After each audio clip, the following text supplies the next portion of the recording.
This is a catalytic converter from a Toyota Prius, and it has a leak. The leak is on a section that circulates coolant throughout the system, and the problem is that this particular inlet with the cracked weld is part of a complete assembly. The problem with that is that this can't be serviced without replacing the entire assembly, which costs north of about $1,800. So, if I follow the internet logic regarding expensive part repairs, I'm going to make a killing on this thing.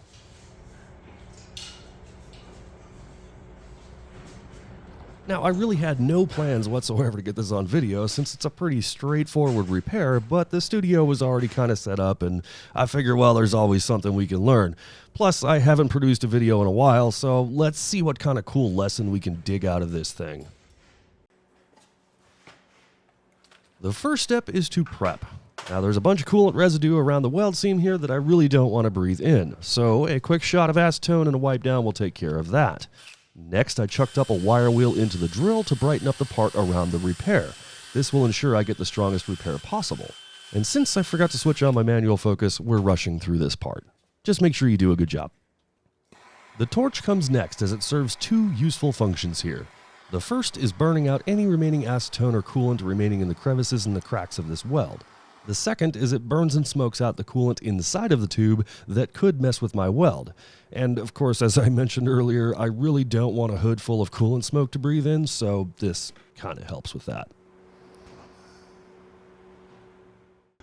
Okay, this may be a little bit hard to see, but here's kind of what I'm going with here.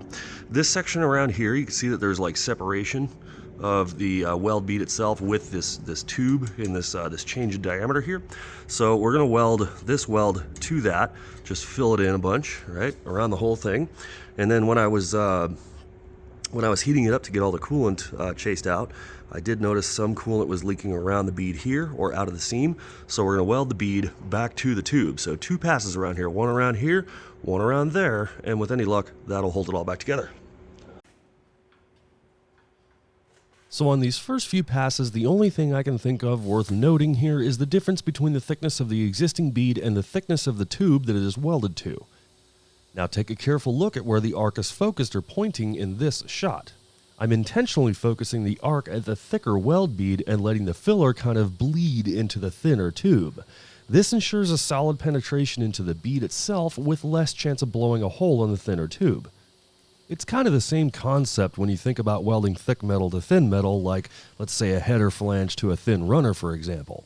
You need the more amps to penetrate down into the thick metal, but the amps are way too high for the thin stuff, so you basically point the arc at the thick stuff and let the pool bleed into the thin stuff. It's pretty easy once you get the hang of it.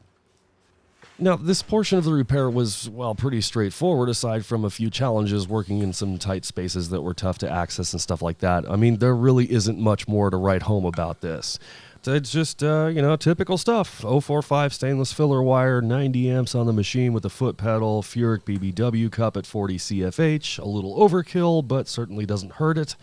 Well, this portion of the repair was, well, pretty straightforward.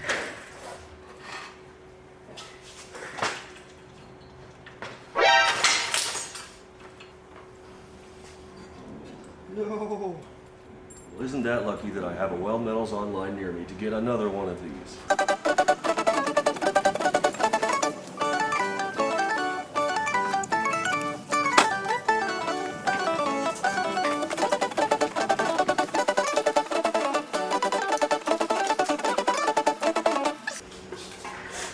Back to work. Now, moving on to the opposite side of the bead with a technique that I call the wiggle dunk. The wiggle is moving the arc back and forth to wash some of the bead down and fuse it to the tube, and the dunk is for that. All right, look right in there. You can kind of see how the toes of the beads are lifting. And right here, I had to put a little drop of filler in there just to make sure it didn't keyhole open on me. So I'm going to be here ready with the filler.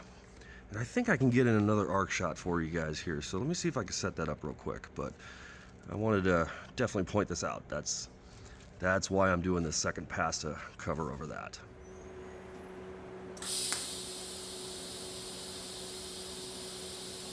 Now here's a clearer look at that technique. Notice how I wiggle the arc back and forth uniformly as I watch the pool blend the bead with the tube? I need to work quickly here as to not blow a hole in it, and of course my filler is standing by ready to dunk just in case the toe of the bead opens up. If it does, just a small dab is all it takes to fill it in, and then I increase the amp slightly, back up the torch to blend it all in, and then move forward, ready to go again. Now, on to everyone's favorite topic, part cost repair internet logic, or PCRIL. Now, this part cost $1,800 to purchase new, plus shipping, plus labor time to install, uninstall, replace, etc., etc. Now, the customer here has no choice but to get it welded if they don't want to pay for a new one. Therefore, knowing this, I should totally jack up the labor cost to at least half the cost of a new one. I mean, after all, Prius owners are used to high-priced catalytic converter issues. Am I right?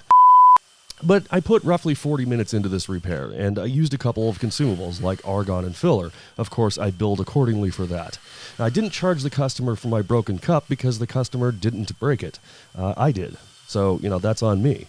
Now, the total for this repair was $80.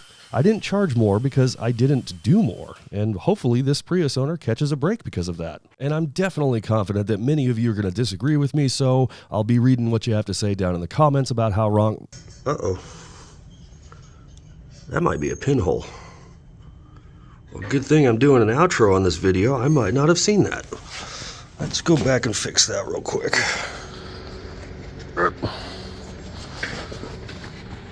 This should be quick and easy. Why does my thumb not want to cooperate? Come on. This is so hard to do one-handed.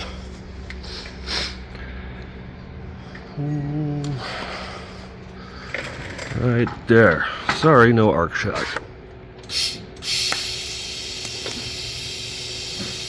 Done.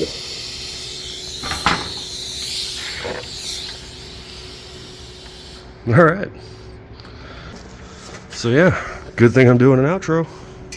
Might have missed that. I'll see you guys on the next episode.